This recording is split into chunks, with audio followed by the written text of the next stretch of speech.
Assalamualaikum warahmatullahi wabarakatuh.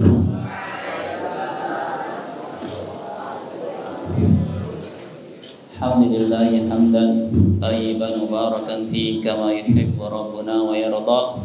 Wassalatu wassalamu ala rasulillah nabiyina Muhammadin abdillah wa ala alihi wa ashabihi wa man wala wa la hawla wa la quwwata illa billah, amma ba'd. Alhamdulillah, para santri dalam Mahadil Unafa hafidhakumullah, kaifa halukum?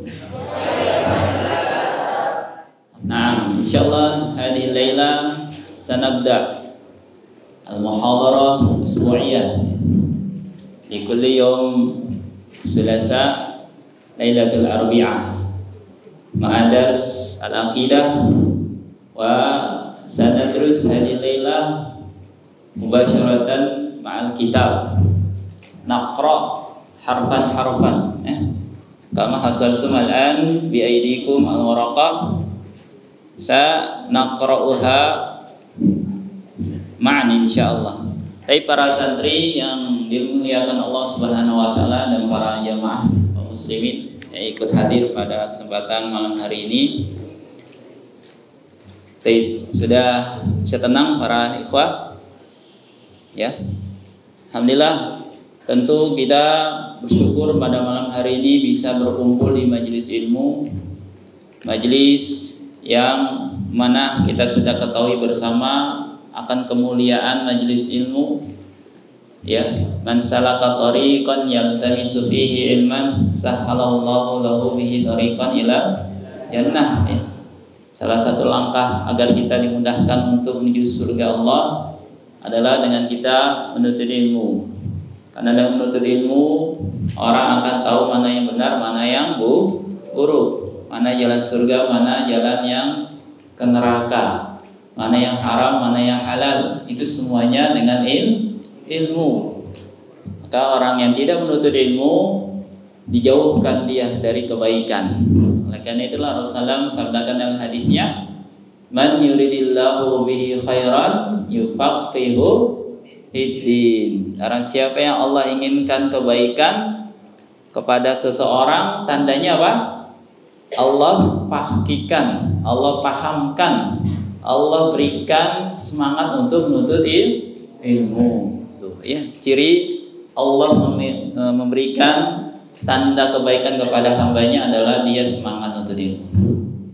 Tapi para ikhwafillah yang dimuliakan Allah Subhanahu wa taala, pada malam hari ini kita akan belajar bersama-sama membaca sebuah buku kecil, ya. Sebenarnya ini kutaib, ya. Bukan kutaib juga, ya, buku laisa thaqil, laisa kabir, mutawassit lah, ya.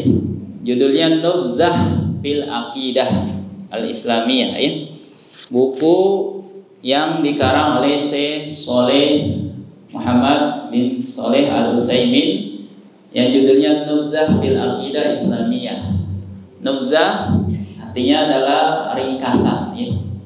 Ringkasan dalam masalah akidah Islam. Nah, pada malam hari ini dan seterusnya, dan insya Allah juga akan diisi oleh ustaz yang lain, dari Ustaz Cecep dan Ustaz Syahrul dan ustaz yang lain, ya. Adapun dengan ustaz, insya Allah kita akan baca buku ini sebagaimana yang mendapatkan lembarannya, ya. Yang belum dapat minta, ya, atau tolong dibagikan rata. Nah, kita akan baca lembaran ini dan diterjemahkan dan dijelaskan, ya. Kita ambil faedah-faedahnya. Jadi ngaji kitab nih. Sekarang kita ngaji kitab, ya. Kitab gundul. Sebagaimana antum di kelas sering mendapatinya, kita juga akan belajar pada malam hari ini dari buku ini. Sudah dapat bukunya semua? Bawa pensil, bawa pulpen. Nah, silakan nanti dicatat, ya. Di halaman ketiga kita akan baca dari Al-Muqaddimah, ya. Al-Muqaddimah artinya pembukaan dari Syekh Shalih Muhammad bin Shalih Al-Utsaimin, membawakan muqaddimah di halaman 3 ini. Muqaddimah yang kita hafal, ya. Innal hamdalillah, ya bismillahirrahmanirrahim. Innal hamdalillah nahmaduhu wa nasta'inuhu wa nastaghfiruh wa natubu ilaihi wa na'udzu billahi min syururi anfusina min sayyiati a'malina may yahdihillahu fala mudilla lahu wa may yudlilhu fala hadiya lahu wa asyhadu an la ilaha illallah wahdahu la syarika lahu wa asyhadu anna Muhammadan abduhu wa rasuluh sallallahu alaihi wa ala alihi wa ashabihi wa man tabi'ahum bi ihsan wa sallama taslima, ya. Amma ba'd. Nah, kita mulai di amma ba'du.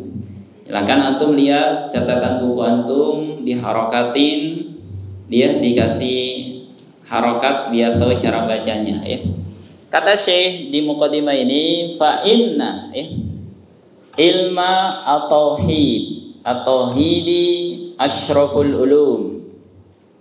Fa inna ilma at-tauhidi asyraful ulumi wa ajalluha qadaran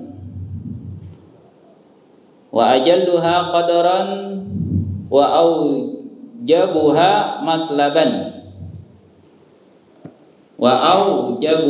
matlaban li'annahu al-ilmu billahi ta'ala.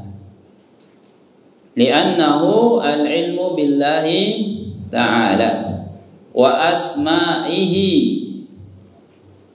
Li'annahu al-ilmu billahi ta'ala wa asma'ihi wa sifatihi wa huquqihi ala ibadihi. Wa huquqihi ala ibadihi. Sudah tahu cara bacanya? Harusnya ada qorinya, ya, kelas 3 ini. Oh, kelas 2. Muallimin harus sudah bisa baca apa? Kitab Gundul, ya. Yang MTW Mutawasito juga belajar harakati, ya. Nanti bisa insyaallah. Nah, apa katanya? Wa huquqihi ala ibadihi wa li'annahu miftahu at-tariqi ila Allah ta'ala. Wa annahu miftahu tariqi ila Allah ta'ala wa asasu syara'ihi. Selesai, titik, ya. Kita artikan dulu nih, ya. Fa inna, maka sesungguhnya, kata Syekh memberikan muqaddimah pembukaan, maka sesungguhnya ilmu tauhid, maka sesungguhnya ilmu tauhid asyraful ulum, semulia-mulianya ilmu. Maka sesungguhnya ilmu tauhid itu semulia-mulianya ilmu. Wa ajalluha qadran, ya. Dan paling mulianya kedudukannya juga mulia. Wa aujabuha matlaban, dan paling wajibnya dituntut, ya, dipelajari, dan paling wajibnya dipelajari. Li'annahu ilmu billahi ta'ala. Saya ulang nih, karena sesungguhnya, maka sesungguhnya ilmu tauhid itu semulia-mulianya ilmu dan paling agungnya kedudukan dan paling wajibnya untuk dituntut, dipelajari. Karena apa? Li'annahu, karena ilmu berkaitan dengan Allah. Karena ilmu tauhid, ilmu billahi ta'ala, ilmu yang berkaitan dengan Allah subhanahu wa ta'ala. Wa asma'ihi, dan berkaitan dengan nama-namanya. Wa sifatihi, dan juga berkaitan dengan sifat-sifatnya. Karena apa? Karena ilmu tauhid itu berkaitan dengan Allah, nama-namanya dan sifat-sifatnya. Wa huquqihi ala ibadihi, dan juga berkaitan dengan hak-hak Allah dan berkaitan dengan hak-hak Allah atas hambanya, ya, atas para hamba-hambanya, ya. Dan berkaitan dengan hak-hak Allah atas para hamba-hambanya. Wali annahu miftahut thariq, dan juga karena sungguhnya dia adalah kunci jalan, kunci jalan ilallahi ta'ala, dan sesungguhnya dia adalah kunci jalan kepada Allah Subhanahu wa ta'ala. Wa asasu syara'ihi, dan yang terakhir sini, dan dia adalah dasar, asas dan dasar dari syariatnya, syariatnya. Dasarnya adalah ilmu tauhid. Titik, selesai. Sudah catat? Cepetan apa kurang cepet? Cepetan. Ya, satu lagi sekali lagi nih, ya. Maka sesungguhnya ilmu tauhid, ya, maka sesungguhnya ilmu tauhid adalah semulia-mulianya ilmu dan paling agungnya kedudukan. Semulia-mulianya ilmu dan paling agungnya kedudukannya, dan paling wajibnya untuk dituntut, dipelajari. Karena apa? Karena dia ilmu berkaitan dengan Allah Subhanahu wa ta'ala, dan nama-namanya dan sifat-sifatnya, dan hak-hak Allah atas makhluk, atas hambanya. Dan juga dia adalah kunci untuk menuju kunci jalan kepada Allah, dan terakhir dia adalah dasar atau pokok dari syariat-syariatnya. Sudah catat belum? Kurang cepat lagi? Sudah, ya. Nanti sudah dicatat sebagian. Kalau ada yang ketinggalan nanti bisa lihat ke temannya. Tapi para ikhwafillah yang dimuliakan Allah Subhanahu wa ta'ala, nah ini baru mukadimah nih, ya. Dari mukadimah ini, ya, tentu banyak faidah, dan gak hanya sekedar perkataan syekh. Yang kita akan pelajari adalah ilmu tauhid atau ilmu akidah.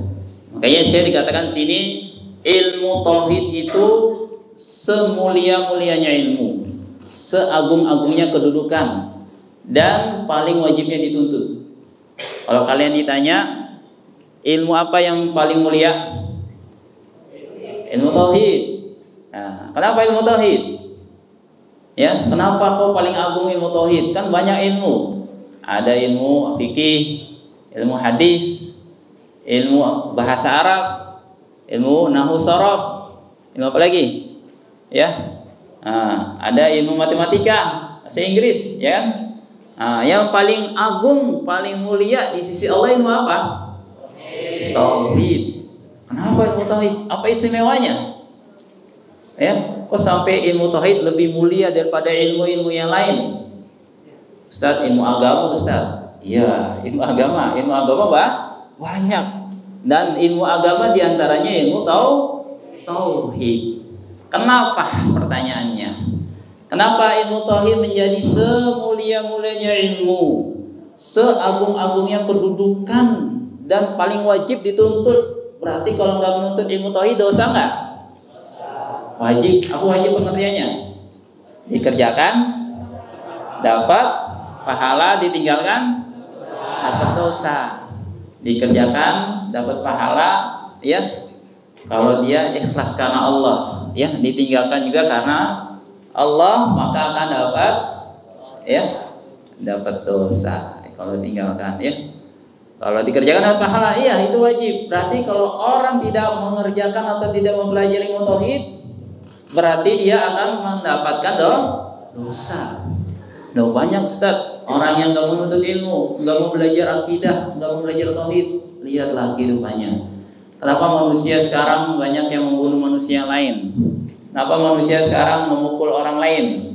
Kenapa sekarang ada berita anak SMP membuli temannya sampai mau mati ya? Yang mukul ya.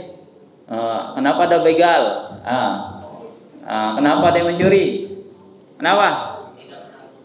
Karena ada setan, Ustaz.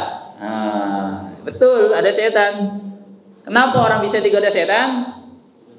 Ya, karena salah satunya dia tidak mempelajari tauhid. Kalau dia mempelajari tauhid, dia akan takut kepada Allah, maka dunia ini akan adem tentram. Ya. Maka dunia ini akan sejahtera. Dunia ini akan Allah berkahi. Walau anna ahlal qura amanu wattaqau lafatahna alaihim barakatim minas sama'i wal ardh, ya kan? Seandainya penduduk bumi ya dan langit penduduk bumi ya. Anna ahlal qura, penduduk suatu kota, amanu wattaqau, sebuah desa, beriman dan bertakwa, maka Allah akan berikan janji apa? Allah akan bukakan keberkahan. La fatahna alaihim barakat, keberkahan.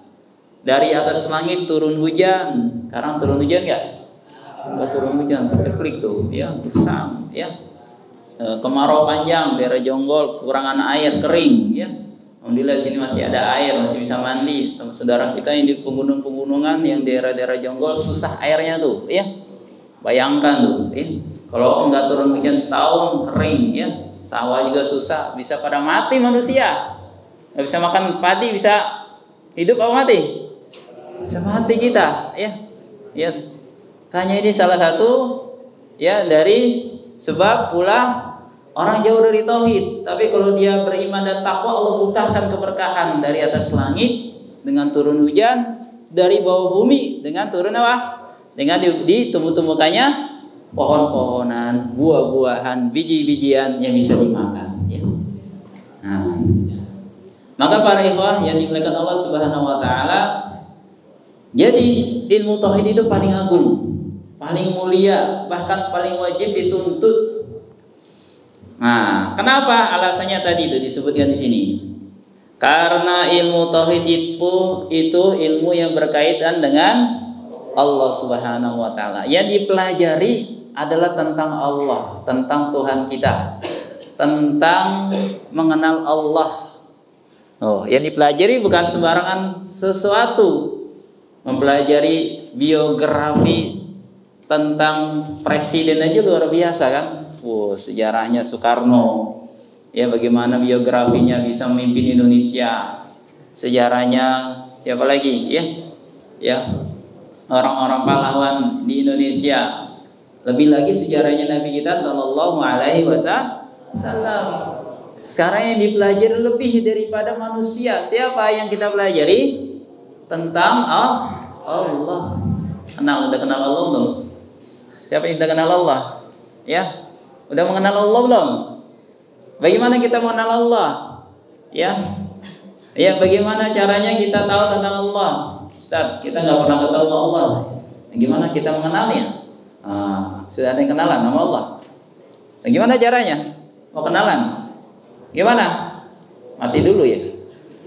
Meninggal dulu, baru ketemu Allah nanti di akhirat. Bagaimana caranya kita mengenal Allah?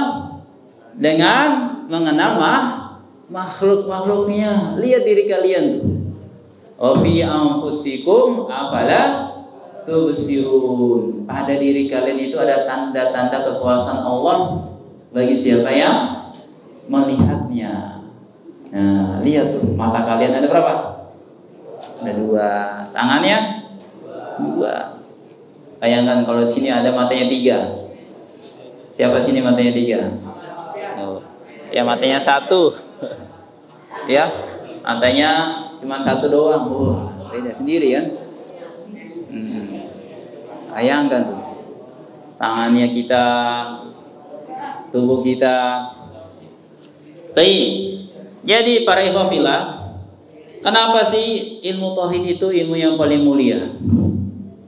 Nah, di sini disebutkan karena ilmu tauhid itu ilmu yang berkaitan dengan Allah Subhanahu wa taala. Tentulah ya, syaraful al-ilmu bi syarafil ma'lum katanya. Kemuliaan suatu ilmu itu tergantung dengan sesuatu yang dipelajarinya. Apa yang dipelajarinya? Ketika yang dipelajarinya itu mulia dan bermanfaat dan sangat bermanfaat, maka mulia. Ya. Makanya lah ilmu dunia itu mulia enggak? Ya, asalnya ilmu dunia itu boleh-boleh saja ya. Tapi dia bisa menjadi mulia kalau diniatkan untuk Allah. Kalau kalian belajar ilmu matematika biar pintar nanti belajar ilmu faraid. Nah, faraid itu ada matematikanya, hitung-hitungan. Kalau kalian nggak bisa matematika ya nggak bisa belajar ilmu faraid. Ayah dapat berapa, ibu dapat berapa, anak berapa, ada bagiannya. Maka mempelajari matematika juga menjadi mulia. Kalau tujuannya bisa untuk mempelajari sesuatu yang baik atau untuk diajarkan yang lebih bermanfaat. Orang mempelajari ilmu kedokteran, mulia nggak?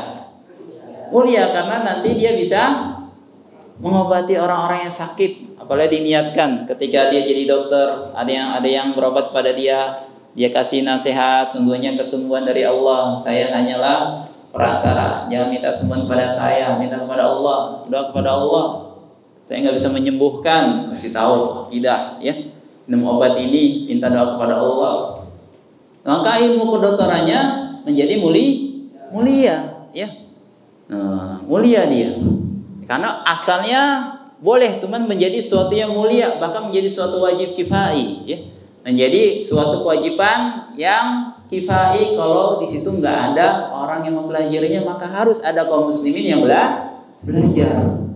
Mau kebidanan wanita nih, ya, harus ada dari para wanita kaum muslimah yang belajar di bidan. Jangan sampai bidan dikuasai oleh laki-laki. Wah, bahaya ya. Saya masuk pesantren, cita-citanya apa? Menjadi bidan, Ustaz. Waduh, bahaya nih. Kenapa?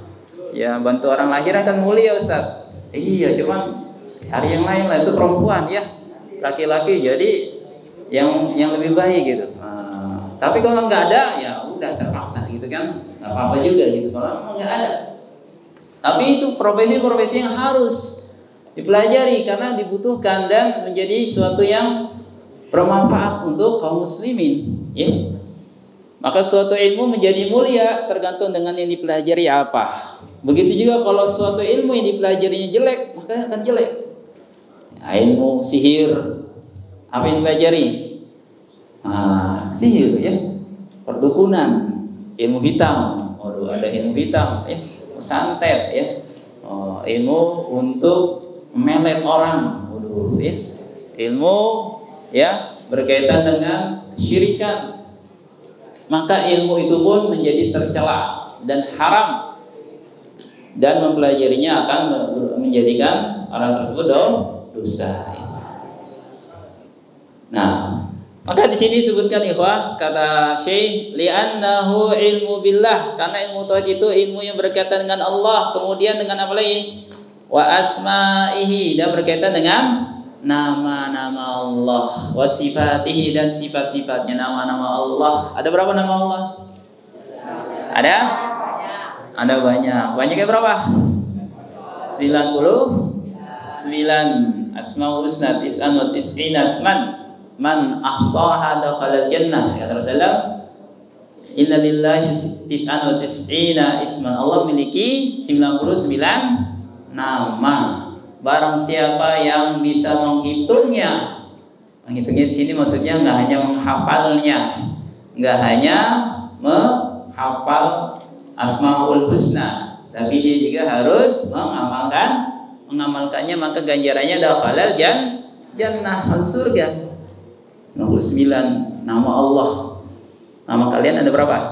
Muhammad, Salman, Al-Farisi. 3 doang ya, terdiri dari 3. Ada Muhammad, Salman, Al-Farisi. Ya enggak lebih dari 3 ya. Ada orang namanya banyak, misalnya Muhammad, ya Abdul Aziz, Lumban, Al-Katiri, Al-Farisi. Waduh, banyak banget ya. Belum panggilannya beda lagi.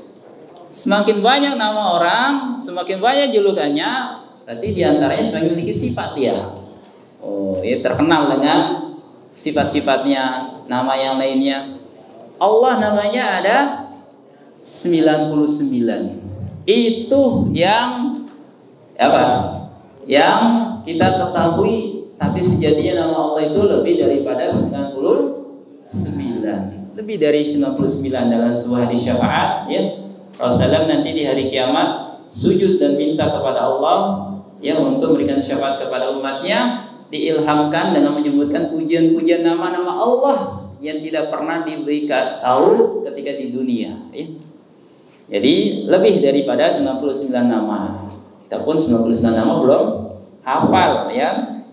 Belum juga memahami artinya, belum juga mengamalkannya.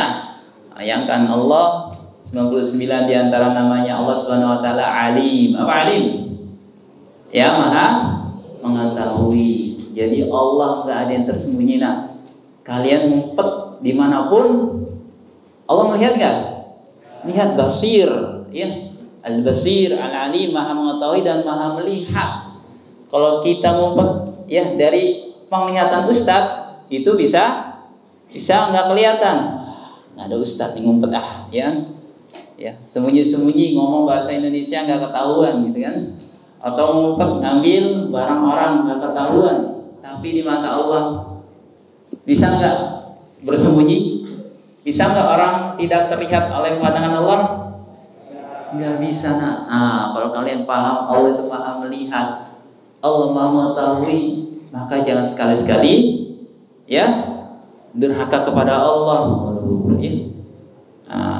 Banyak manusia lebih takut dengan manusia. Nggak ada ustaz, nggak ada orang lihat, kesempatan nih, maling gitu kan, ya, mencuri, ya kan, nggak ada yang lihat. Ketika mau keluar ada CCTV, waduh, nggak jadi, ya. Takut dia, direkam gitu kan, waduh, dibalikin lagi. Cuma bukan karena dilihat Allah, dilihat oleh CCTV itu. Yang dia meninggalkan perbuatan dosanya udah dosa itu, ya.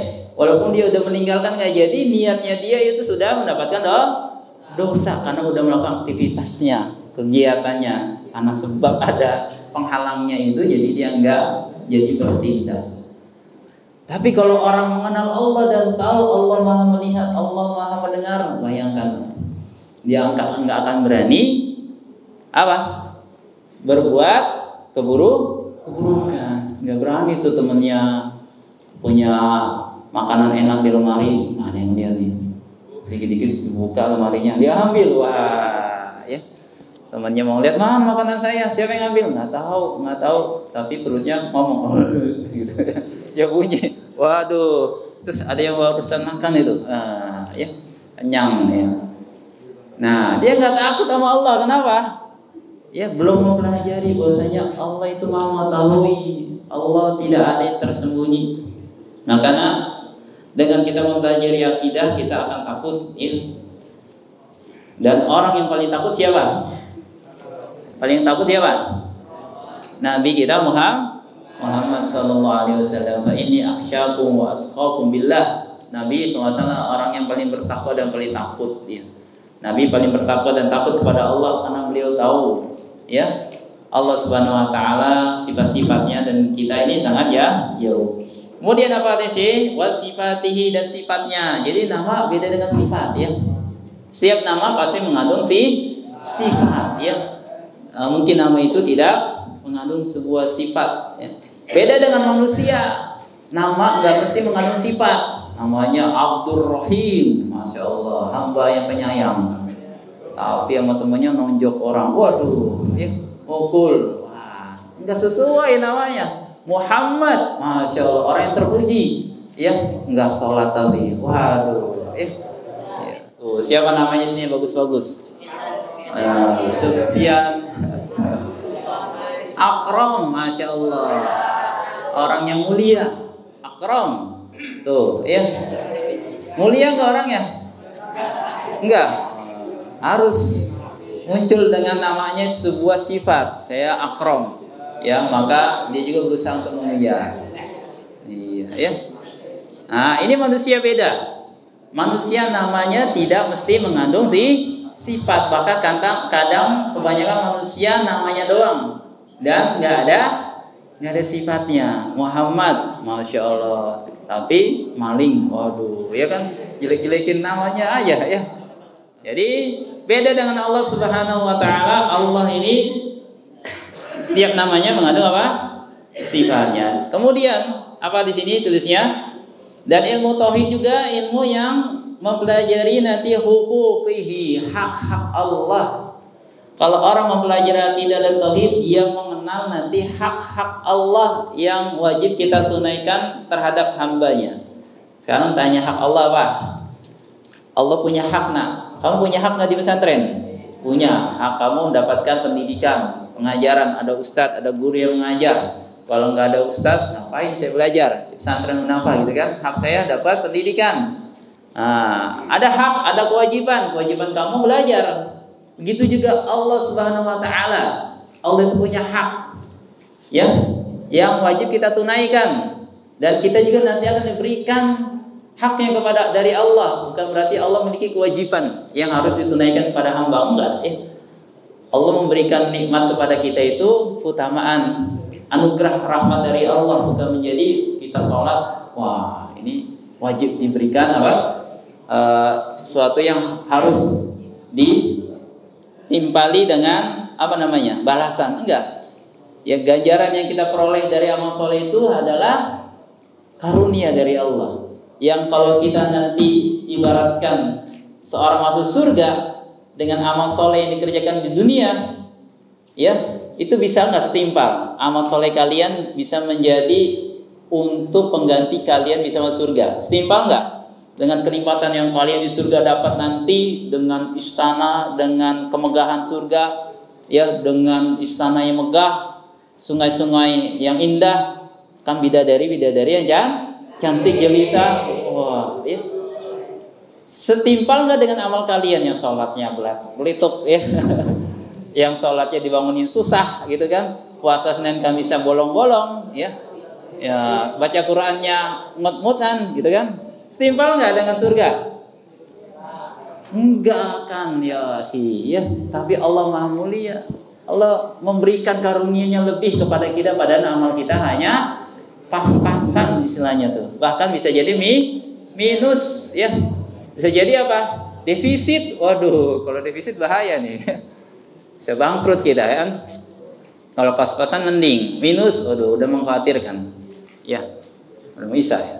Nah, jadi hak Allah yang kita tunaikan, apa hak Allah? Yang wajib kita tunaikan? Kita beribadah. Kita menyembah Allah. Kita jadikan satu-satunya Allah Tuhan yang berhak kita ibadahi. Yang berhak disembah, yang jadi Tuhan. Siapa yang jadi Tuhan? Yang bisa menciptakan. Kita habiskan dulu ya. Jadi hak-hak Allah yang wajib kita tunaikan, diantaranya kita mengenal tauhid itu, kita akan tahu hak Allah. Nah, kalau kita tahu hak Allah, maka beruntunglah kita jadi beribadah dengan benar. Wali annahu miftah. Nah, tauhid juga adalah kunci untuk menjalan menuju Allah. Jadi kalau orang pengen kenal Allah, caranya apa? Mempelajari ilmu tauhid, bukan mempelajari ilmu, ya, ilmu apa? Ilmu kedalaman, ya, ilmu bertapa semedi di goa misalnya. Untuk apa? Untuk bersemedi mengenal Allah. Ngapain? Bertapa di goa misalnya, kan? Kok gitu? Kan Nabi pernah bertapa juga di goa, ya, di goa sebelum diangkat Nabi, gitu kan? Itu sebelum diangkat, ya, Nabi, ya, merenungkan keadaan kondisi orang Mekah yang berbuat syirik. Setelah itu nggak Nabi, setelah diangkat jadi Rasul nggak bertapa lagi, nggak ke goa lagi. Berarti bukan syariat yang dilakukan Nabi sebelum jadi Rasul. Ada orang yang menginginkan ilmu mengenal Allah dengan cara-cara yang tidak sesuai, atau dalam mimpi. Nah, mengenal Allah dengan apa? Mimpi-mimpi. Oh, mimpi syekh fulan, wali fulan, ini menjadi syariat, ya. Mimpinya menjadi sebuah ajaran. Ini juga salah. Cara mengenal Allah adalah dengan cara mempelajari tauhid akidah. Yang terakhir di sini disebutkan tauhid itu adalah dasar atau pokok syariat. Tahu pokok? Tahu dasar? Kalau dasarnya nggak kuat, bangunannya apa? Roboh. Ya, syariat ini dasarnya adalah tauhid. Syariat yang ada banyak, salat, zakat, puasa, haji, banyak lainnya. Kalau tauhidnya rapuh, nggak kuat, maka syariat yang lainnya pun akan roboh. Nah, itulah tauhid. Maka orang yang tauhidnya kuat, ibadahnya pun pasti kuat, ya. Dan ikhlasnya juga masih kuat. Tapi kalau tauhidnya sudah lemah dan mempelajarinya enggak sungguh-sungguh, maka syariat yang lainnya pun akan lemah. Ini para ikhwafillah, baru kita mulai sedikit, ya, satu paragraf nih, ya. Satu paragraf nanti kita baca terus berkaitan dengan akidah, panjang bukunya, dan ini jangan hilang, ya. Nah, disimpan, dipelajari lagi nanti di pertemuan berikutnya, nggak boleh hilang, dipelajari, baca lagi, ya. Nah, biar nanti kita baca di pertemuan selanjutnya. Demikianlah, karena sudah masuk waktu isya dan kita cukupkan kajian kita pada maghrib ini. Mudah-mudahan bisa bermanfaat dan selebihnya bisa kita amalkan. Demikianlah ikhwah, masuk waktu isya dicukupkan. Kita baca doa kafaratul majlis. Subhanakallahumma wa bihamdik asyhadu an la ilaha illa anta astaghfiruka wa atubu ilaik. Assalamualaikum warahmatullahi wabarakatuh.